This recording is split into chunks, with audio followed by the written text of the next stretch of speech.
자, 이번에는 이제 정비계획과 정비구역이죠.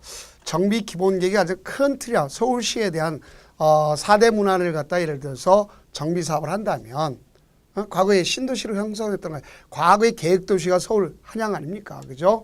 근데 그걸 갖다가 이제 정비사업을 통해서 다시 정비한다면, 기능 회복한다면 생활 건물로 정해졌다면 굳이 할 필요가 없죠. 뭐가 필요하면 예정시 뭐 이런 거 다 필요 없지 않습니까? 그러면 이제 지금 뭘 얘기하는 거냐? 여기는 그 중에 예를 들어서 우리가 숭례문 위주로다. 그 주변을 갖다 해야 되겠다. 서울역 주변을 하겠다. 이렇게 되면 그 지역의 계획이 나와야 되겠죠. 그걸 정비계획이라고 합니다. 그럼 거기에 따라 어디까지 정비구역을 지정할 것인가 나와야 되겠죠. 그래서 정비계획과 정비구역, 이것에 대한 내용입니다. 그럼 우리는 원칙적으로 정비계획을 갖다 수립하는 건 누가 되느냐?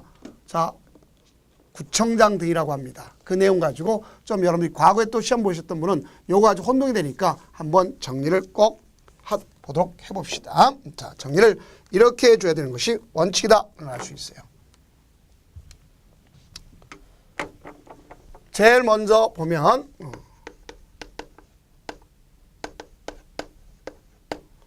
정비계획을 갖다가 수립한다. 그런 수립을 하는데 누가 수립할 거냐? 이게 이제 우리가 핵심이 되는 거죠. 구청장 등이 수립한다는 얘기죠. 이게 예를 들면 무슨 얘기인지 잘 안 되면 예를 들어 봅시다. 만약에 서울특별시 금천구에 있다. 그럼 금천구청장이 있을 거 아닙니까? 이 사람이 수립을 합니다.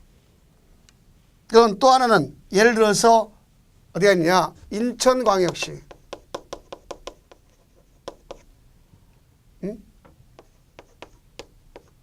강화군, 강화군수가 있다. 이 사람이 수립하는 거예요. 구청장, 강화군수가 수립하는 거예요. 이걸 갖다 우리가 줄여서 뭐라냐, 이것 자체를 줄여가지고 이 자체를 줄여서 구청장 등 그런 거예요. 구청장, 광역시에 있는 군수를 갖다 합쳐서 구청장 등 그런 겁니다.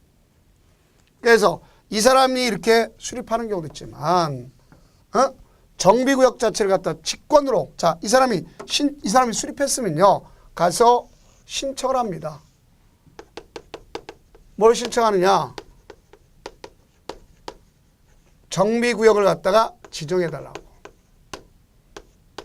여기 보세요. 여기 있는 요 사람이 있다면, 요 아저씨가, 자, 여기 금천구청장이 있다면, 누구한테 지정했죠? 서울특별시장 있죠. 나 인천광역시 강화군수가 수립했다면, 신청을 해서 누가 지정해야 되겠죠? 광역시장이. 그래서 지정권자 원칙적으로 요 사람들이 했다면 요 사람들이 지정하는 거구나 알 수 있어요. 근데 그게 아니라 신청이 아니라 여기 있는 정비구역을 자가냐 제주도 같은 시장 군수가 수립해야 되겠다. 이때 군수는 여기 있는 군수는 광역시 군수는 제외고 이 사람들이 정비구역을 직접 지정하겠다. 그래서 직접 직권을 지정하겠다. 그러면 이 수립을 누가 해야 되겠죠? 이 사람들이 자기가 직접 수립해야 되겠죠. 여기 지정하는 사람, 제가. 알겠죠? 이렇게 돼요. 그 다음에 이제 정비구역. 자, 천재지변 등 긴급하면, 이제 긴급. 천재지변 등 긴급이다. 긴급한 경우는 정비계획 수립 없이 누가 하는 거냐? 여기 있는 구청장 등이 지정할 수 있어요. 그럼 결론적으로 보면 이렇게 되네요. 자, 정리해 봅시다. 정비계획의 수립은 이 수립권자는 누가 하느냐? 가서 시장, 자랑은 제주도 세종시를 얘기하는 거예요. 자, 시장, 군수,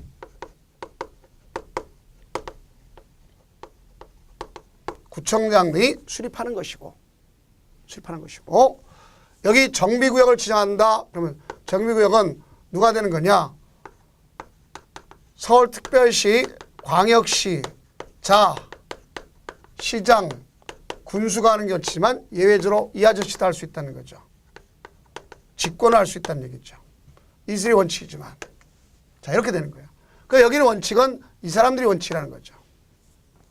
이렇게 꼭 나눠서 설명을 해줘야 돼요. 이때 여기 수립을 하는데, 자, 봅시다. 여기 수립을 하는데, 정비계획을 수립하는데, 요 사람이 수립해야 되면도 안 하고 있더라. 그러면 가서 제한할 수 있습니다. 누가 제한하는 거냐? 토지 등 소유자가 제한할 수 있겠고, 특히 여기 긴급한 경우, 이 긴급하는 경우는 누가 할 수 있느냐? 가서 데려고 하는 자가 할 수 있습니다. 그렇죠? 그래서 우리가 무엇보다도 여기에 대해서 입안 제한 자체를 갖다 할 수 있단 말입니다.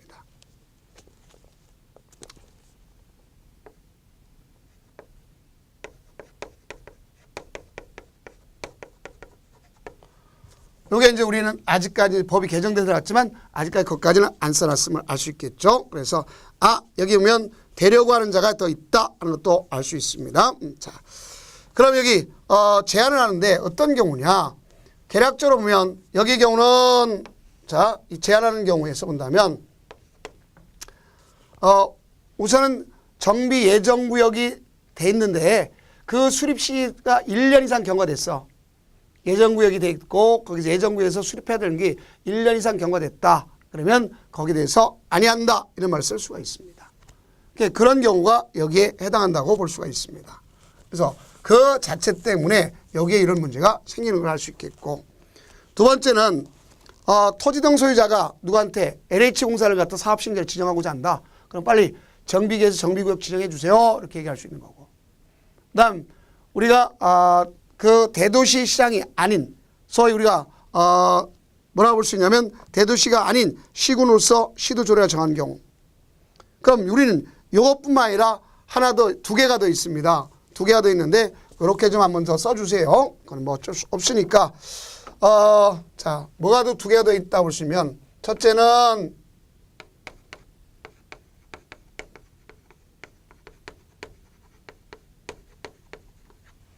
기업형 임대주택을 건설하는 자.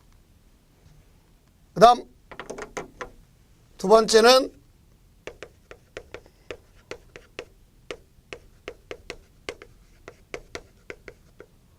긴급히 필요한 경우.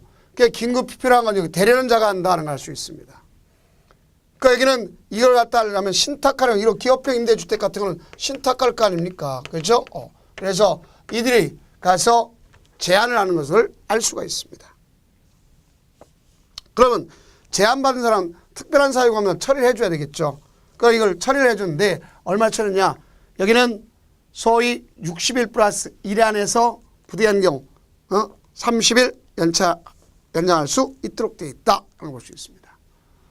그러니까 이 정비계획 내용에는 정비사업 명칭, 정비구역의 면적, 그다음 도시공객시설 설치에 관한 계획, 공동이용시설 설치 계획, 그다음 현금 납부에 관한 계획도 들어가 있단 말입니다.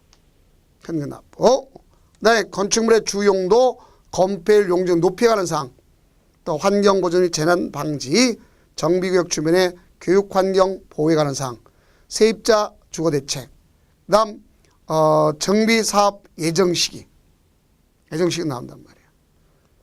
그 다음 민간임대주택법에 따라서 기업형 임대주택 공급하거나 임대할 목적으로 주택 임대 관리업자에 위탁하는 경우에 할 수가 있습니다. 그래서 이런 경우에 보면 기업형 임대주택이라든가 임대관리 위탁주택 이런 경우도 그 안에 포함시키도록 되어 있다는 것을 알 수가 있습니다. 이런 계획이 수립하려면 여기는 절차가 있겠죠. 앞에 기본계획은 수립하고자 하는 때를 했죠. 근데 여기 정비계획은 수립해가지고 주민의 설명을 거쳐요. 그러고 나서 공람을 시킵니다. 그래서 30일 이상 공람을 시켜요. 그 다음 지방의 의견 듣습니다. 60일이 경과됐다. 그럼 없는 걸로 보는 거죠. 이렇게 볼 수 있습니다. 그러면 일반적으로 주거지역, 상업지역, 공업지역에서 결합하는 복합적인 증진한다. 이럴 경우는 바로 밀도계에 불과하고 수립하겠지만 경미한 사항은 뭐 했으면 이 사항을 생략할 수가 있어요. 정비구역 지정시정 누가 한다? 구청장 등이 특별시장, 광역시장한테 신청하는 걸 얘기하는 겁니다. 근데 직접 할 수도 있다 그랬죠. 자, 시장군수청장 또는 자 여기면 시장군수가 하는 게 아니라 구청장이 직접 왜 긴급한 경우에 할 수가 있다 볼 수 있겠죠. 자 이런 경우에 여기에 해당한다. 그럼 결론적으로 보면 정비구역 지정권자는 이렇게 해서 특광자, 시장군수, 구청장 등이 되는 거다 하는 것을 아실 수 있습니다. 그러면 이쯤 하면 자 거기 기출 체크를 해봐야 되겠죠. 도시 및 주거환경 정비법령상 정비계획에 포함하여야 하는 필수적 작용이 아닌 것은 그랬습니다. 시도 조례로 정하는 사항은 제외 그랬습니다. 정비사업 명칭 되겠죠. 정비구역과 금연적 되겠죠. 공동이용 설치 계획 되겠죠. 그 다음 정비사업 시행의 예정시 되겠죠. 그 다음 정비사업 조합원의 권리. 자 이거는 어디에 포함될 거냐면 이미 정관에 있는 것으로서 도시군 관리계획에 포함되어야 될 내용이라고 볼 수 있겠죠. 그래서 5번이 역시 틀렸음을 알 수 있다. 알 수 있겠죠. 자, 다음은 이제 정비구역 있지 않습니까? 정비구역을 지정하려면 자 여기 신청을 했어요. 그러면 이 사람은 심의를 거치는 겁니다. 오로지 뭐만 거쳐요? 심의 거치는 거예요. 심의를 거쳐서 고시하고 보고하는 겁니다. 그러니까 보면 얘 보고는 누구한테? 국토장관한테 하는 거죠. 고시하면 여기에 따라서 효과가 발생하죠. 그러니까 도시개발구역이나 정비구역 똑같은 걸 바로 뭐예요? 사업계획이랑 같습니다. 그러니까 행위 제한에서는 유사성을 떼요. 그러나 다만 의제가 더 많죠. 여기는요. 왜? 이미 도시역이지 않습니까? 그러니까 도시역이니까 도시역 의제될 일이 없어요. 그러나 지구단위 계획과 지구단위 계획구역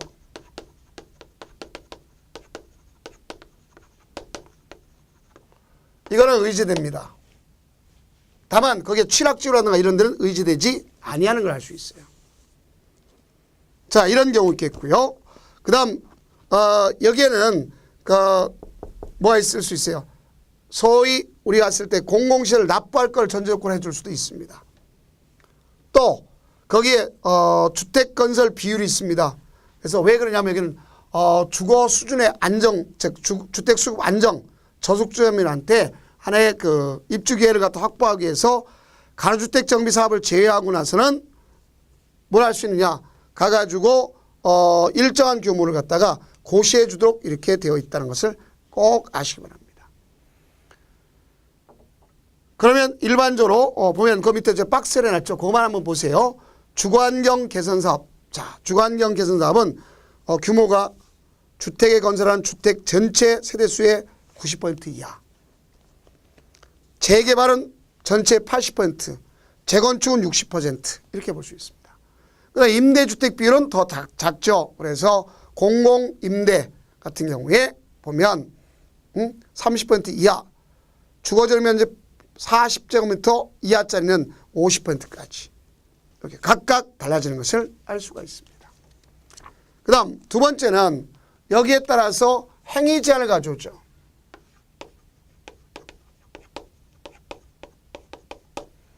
이거는 사업 제한이기 때문에 사업 제한으로서 우리가 사적인 개발행위 제한은 어디랑 같죠? 도시개발구역과 같죠? 같습니다. 그래서 도시개발구역과 같다는 걸 전제로 해서 여러분들 공부하면 될 것입니다. 자, 그러면 다만 거기에 권한자가 다르다는 뿐이라는 거죠. 알 수 있겠죠? 그래서 시장군수가 있는데 시행자의 의견을 들어서 건축물의 건축, 공작물 설치, 토지 양질 변경, 토속 채취, 토지 분할, 물건을 쌓는 거, 네, 종목의 벌칙제까지 하지 말라 이런 거 아닙니까? 그러면 허가 없이 하는 거 같죠? 자, 농림수산 직접 이용한 것으로서 국토교통 간이 공작물 설치, 탈곡장이라든가 비닐하우스 같은 설치하는 거 그냥 할 수 있습니다. 또 경작을 위한 투쟁은 그냥 할 수 있죠. 도시개발구역도 마찬가지, 정비구역도 마찬가지로 개발에 지장을 주지 않는 자연경을 손상하지 않는 범위 내에서 토속 채취할 수 있습니다. 그 다음 정비구역 안에 존치하기로 결정된 대지 안에 물건을 쌓아놓은 행위 할 수 있어요? 있죠. 자, 이겁니다. 다음 관상용 중목의 임시식재. 자, 어디는 안 된다 했어요? 경작지는 안 된다는 걸 알 수 있겠죠. 경작지에 대해서는 안 된다는 걸 알 수 있습니다. 그러나 이 행위 제한 중에 여기 특이한 점이 있습니다. 뭐냐?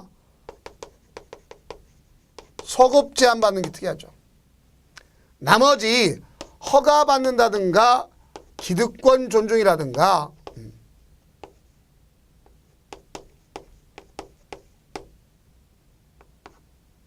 허가 없이 가능한 거든가 개항한다든가 이런 건 다 같습니다.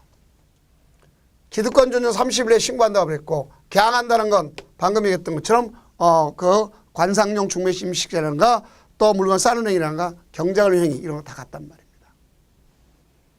그런데 문제는 여기는 소급 제한을 받죠. 왜 그러냐면 자 보세요. 차이가 어떤 차이가 있냐면 예를 들어 봅시다. 예를 들어서 보면 여기가 도시개발법에 의해서 본다면 제일 먼저 거기는 구역을 지정할 때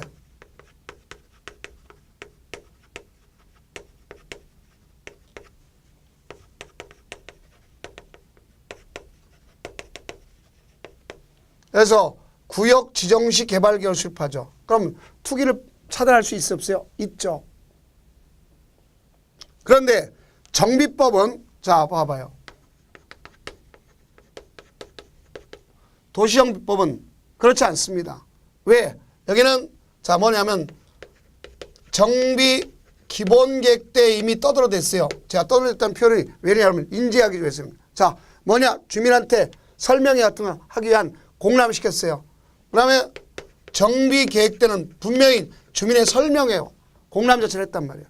그러고 나서 나중에 와서 정비구역이 지정돼. 그럼 이미 이전에 투기적 세력이 이루어져요? 안 이루어져요? 이루어지죠. 그러니까 미리 차단해 줘야 되겠죠. 그래서 미리 차단을 해주는 걸 볼 수 있습니다. 그래서 건축물의 건축과 토지 분할은 정비 예정구역이 지정된다. 그럼 그걸 위한 공람이 이루어진다. 그러면 소급해서 3년 전에 미리 제한하고 1회 안에서 1년 연장시킬 수가 있다. 이렇게 볼 수 있습니다. 이게 가장 대표적이라는 걸 알 수 있으면 되겠어요.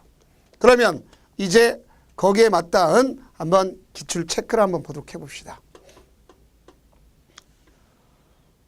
도시 및 주거환경 정비법령상 정비구역 안에서의 행위 제한에 관한 설명으로 틀린 것은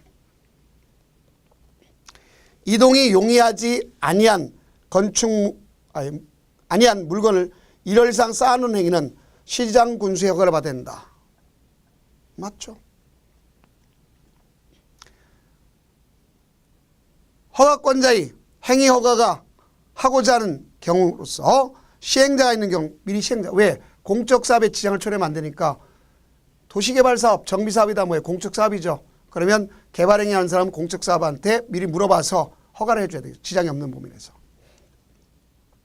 그 다음 3번 허가받은 사항을 변경하는 경우는 허가받은 사항 변경에는 새로운 행위죠. 그렇죠? 그러면 원래 변경 허가 받아야 겠죠. 경미하면 그냥 해야 되겠죠. 그래서 신고하지 않는 거고 경미하면 그냥 한다 이렇게 볼 수 있습니다. 그래서 3번이 틀렸네요. 4번 허가를 받아야 하는 행위로서 정비구역 지정고시 당시 이미 관계법령에 따라 행위 허가를 받아 공사에 착수한 자는 정비구역이 지정고시된 날부터 30일 이내 시장군수에 신고하고 계속할 수 있다. 기득권 존중. 자, 며칠 했어요? 30일 내요. 신고하고 한다. 맞죠?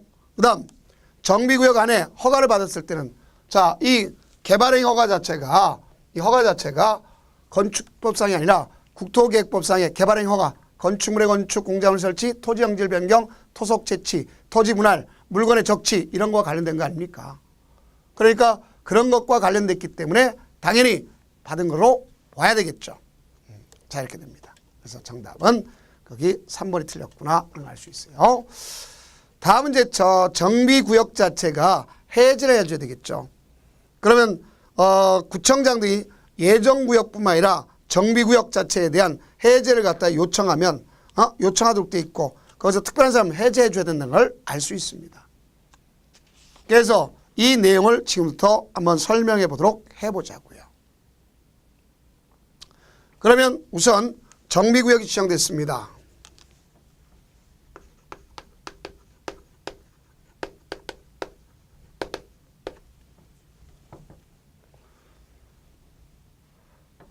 여기 보면 구청장 등이 요청을 반드시 하도록 돼 있고 그럼 특별한 사유가 없는 한 특별시장, 광역시장은 해제를 갖다가 해줘야 된다는 걸 알 수 있습니다. 해제를 해줘야 된다. must. 해제해준다 하는 것을 알 수 있어요. must다.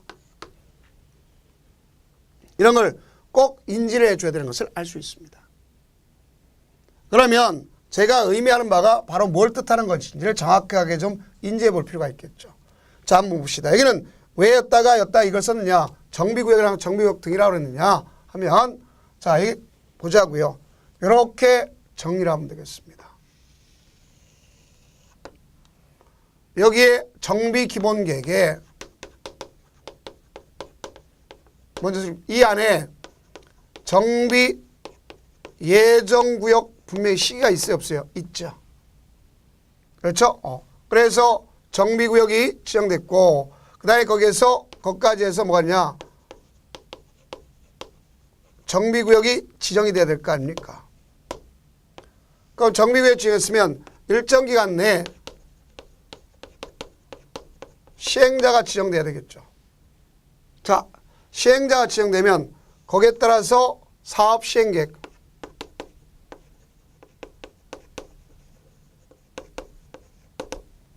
이 자체를 인가받아야 되겠죠. 순서가 이렇게 갑니다. 좀 넓게 잡아서. 자, 그러면 여기 정비기본계획에서 예정구역에 대해도 정비구역 자체를 지정할 필요가 없더라. 그러면 해제해 주세요 요청합니다. 누구한테? 얘한테. 그러면 특별한 사유면 해제해 줘야 되는 걸 볼 수 있어요. 요것이고. 그 여기서 여기까지가 예정에서 여기까지가 바로 뭐냐? 3년 걸립니다. 그래서 우리가 소급 제한 3년을 할 수 있지 않습니까? 그러니까 이 정비구역이 지정됐어요, 이제. 그럼 정비구역이 지정됐으면 여기에 시행자 중에서 조합이 하겠다 그러면 조합 설립 인가를 받아야 돼. 그럼 조합 설립 인가를 받기 위해서는 미리 신청을 해야 됩니까? 안 합니까? 해야 되겠죠.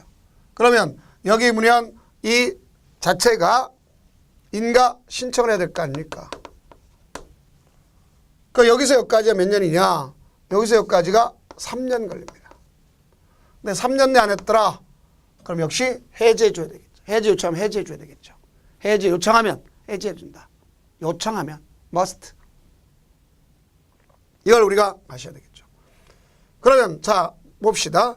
이 조합이 돼 있다면 다시 조합은 이거 가지고 인가 받아 가지고 사업 시행일까지 3년 내 해야 돼요. 안 하면 가서 취소하는 걸 볼 수 있겠죠. 취소해 주세요 하면 해제해 주세요 하면 해제해 준다는 얘기죠. 말 표현 자체를. 자, 그다음 여기다가 추진회가 두는 경우가 있어요. 조합이지만 여기 추진을 두는 경우가 있다. 그럼 추진회는 승인받도록 돼 있죠. 그래서 여기서 여기까지가 몇 년? 자, 승인하는 것은 2년입니다. 자, 승인받았어. 그러면 인가까지도 조합 승인까지 2년 안 한다. 그러면 역시 바로 말할 수 있어요. 해제해 주세요. 그러면 해제해 준다는 거죠. 이것이 바로 조합이 할 때 대표적인 겁니다. 그럼 그 중에 또 하나는 뭐가 있냐면 여기 있죠. 여기 보면은 자, 승인을 갖다 취소됐고 인가 자체가 이 자체가 취소됐으면 당연히 어떻게 됐어요? 해제해 주세요 요청할 거 아닙니까? 그럼 해제해 준다는 거죠. 다음 여기 보면 이게 있겠죠. 여기 토지 등 소유자가 직접 하는 경우가 있겠죠. 그러니까 우리가 도시환경정비사업은 조합도 하고 토지동 소유자도 합니다. 조합이 할 때 이렇게 되면 토지동 소유자가 가면 여기서 여기까지가 바로 몇 년이냐? 5년 내 안 했더라. 그러면 해제해 주세요. 요청하면 해제해 줘야 된단 말이에요. 특별한 사유면. 그러나 우리는 얼마 정도를 연장할 수 있냐면 연장이 아니라 그 보면 요청에 따라 필요에 따라서 2년 범위 내에서 연장할 수도 있습니다. 자, 그 내용이 223페이지에서 224페이지까지 있고 그림 자체도 거기 그려지는 거죠. 그럼 이쯤 하면 한번 기출 체크를 한번 보도록 해봅시다. 그거 보니까 도시 및 주거환경 정비 법령상 구청장 등이 특별시 광역시장에게 자 정비구역 등의 해제를 요청해야 하는 경우가 아닌 것 그랬습니다. 응용한 거죠. 자 토지 등 소유자의 조합설립추진위원회에 해산 신청에 따라 뭐가 됐어요? 소위 해산 신청에 따라 추진의 승인이 취소했다. 승인 자체가 취소했다. 그러면 반드시 가야 되겠죠. 다음 조합원의 조합 해산 신청에 따라서 조합의 설립 인가가 취소했다. 인가 취소. 그럼 당연히 해제줘야 되겠죠. 맞습니다. 조합에 의한 주택 재개발 사업 안에서 토지등소유자가 정비구역으로 지정 고시된 날부터 2년 내까지 되는 날까지 조합설 추진의 승인 시간이 된다. 자, 승인 시간 몇 년? 2년. 추진에는 조합설 인가 신청까지 2년. 이거 아닙니까? 맞죠. 다음 예정구역에 대해서 기본계획에서 정한 정비구역 지정 예정일까지 3년이에요. 자, 예정일까지면 3년일까지 안 했다. 그러면 역시 가서 해제 신청해야 되겠죠. 그 다음 여기 보면 또 하나 우리가 주의할 것이 있네요. 도시환경 정비 사업을 토지 등 소유자가 시행한 경우 토지 등 소유자가 정비구역 지정구 시간부터 몇 년? 5년이어야 되겠죠. 그래서 이게 틀렸네요. 그렇다면 5번이 틀렸고요. 이제 해제 절차를 보면 일단은 요청해서 하는 거고 직권에 의한 경우도 있잖아요.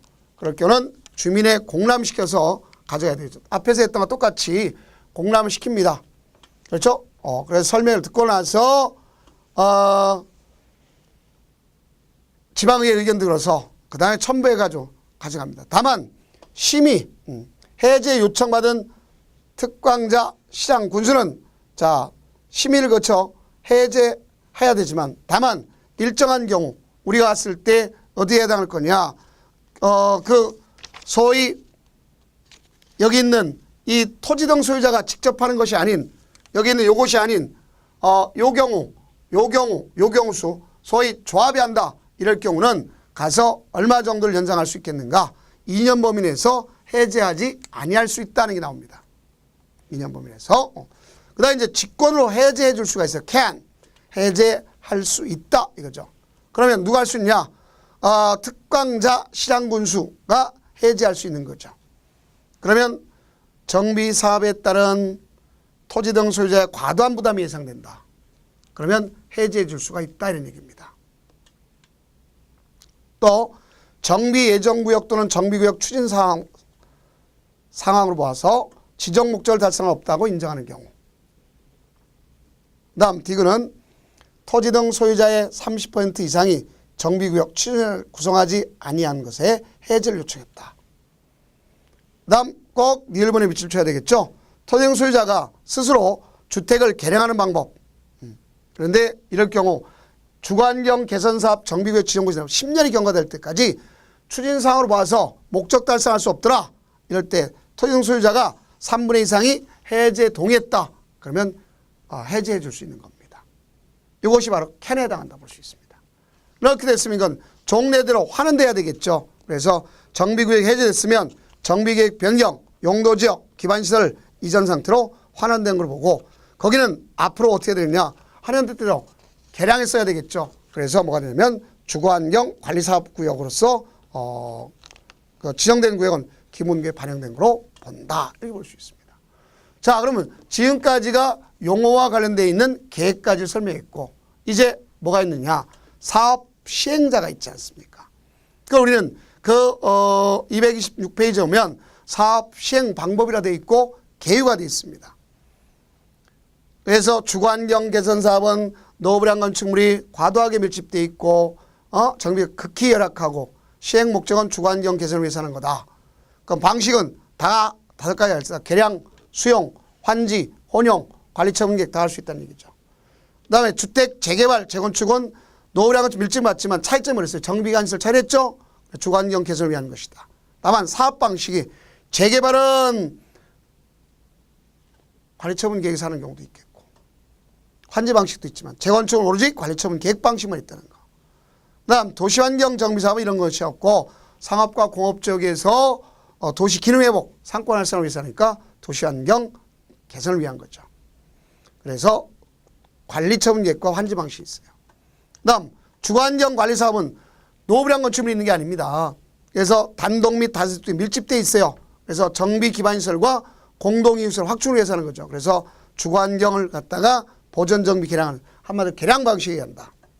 그 다음 가로주택 정비사업의 경우는 노후불량 건축물이 밀집되어 있어요.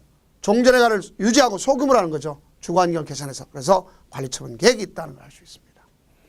그걸 이렇게 보면 정비사업 시행자는 민간 시행자와 공공 시행자로 나눌 때 민간 시행자는 조합, 토지 등 소유자, 건설, 등록, 신탁, 감정업자 있습니다. 그 다음 공공 시행자는 시장군수가 있고 주택공사 등이 있습니다. 이와 달리 이들을 안 되면 지정개발자가 있다는 것도 알 수 있습니다. 그래서 지정개발자라는 것은 그 안에 있죠. 자, 뭐라고 되어 있느냐 아셔야 되겠죠. 주의할 것 공공시행자에서 주의할 점은 공공시행자로서 시장군수는 행정청에 속하는데 행정청 가운데도 시장군수만이 시행자가 될 수 있고 국토장관이나 시도가 시행자 되는 경우는 없습니다. 민간 시행자는 점 건설업자, 등록업자 각각 이루어지는데 우리가 무엇보다 주면 한국감정원 또 신탁 이런 경우도 따로 정해졌다는 걸 알 수 있습니다. 그러면 지정개발자라는 건 정비구역 아닌 곳도 포함하지만 자 50% 이상 소유자와 토지 등 소유자 50% 추천을 받았어요. 그래서 이런 경우 있겠고 그 다음 나머지는 다 거기 실효성을 둘 필요가 없습니다. 그럼 이제 정비사업 방법에 대해서 우리가 한번 보도록 해봅시다. 일단 정비사업 방법은 몇 가지가 있는가 보면 우선 주거환경 개선사업은 5가지 다 있다 그랬죠. 자, 우선 여기 있는 걸 갖다가 혼용만 하는 방식을 쓸 수 있겠고 첫째, 자 뭐가 있냐. 사업시행자가 정비구역의 기반시설을 새로 설치하거나 확대하고 토지 등 소유자가 스스로 개량하는 방식, 뭐라 그래 이걸. 개량 방식이라고 우리끼리 정하면 돼요. 그 다음 사업시행자 정비구역 안에 전부 또는 일부를 수용해서 주택을 건설하고 소유자에게 우선 공급하는 수용 방식이 있습니다. 그 다음 세 번째는 사업시행자 환지 방식으로 할 수 있어요. 네 번째는 사업시행자가 정비구역에서 인가받은 관리처분 계획에 따라서 주택, 부대시설, 복리시설을 건설한 방법, 즉 관리처분 계획 방법도 할 수가 있구나 알 수 있어요. 다음 주택 재개발 사업이 있습니다. 그 여기 주택 재개발 사업은 정비구역 안에 있는 인가받은 관리처분 계획에 따라서 하는 것. 그래서 재개발은 거기에 따라서 주택, 부대, 봉시설 및 오피스텔. 오피스텔은 앞서 얘기했죠. 준주거지역, 상업지역에서만 건설하게 되면 할 수 있는데 전체 건축 면적의 30% 이하야 된다.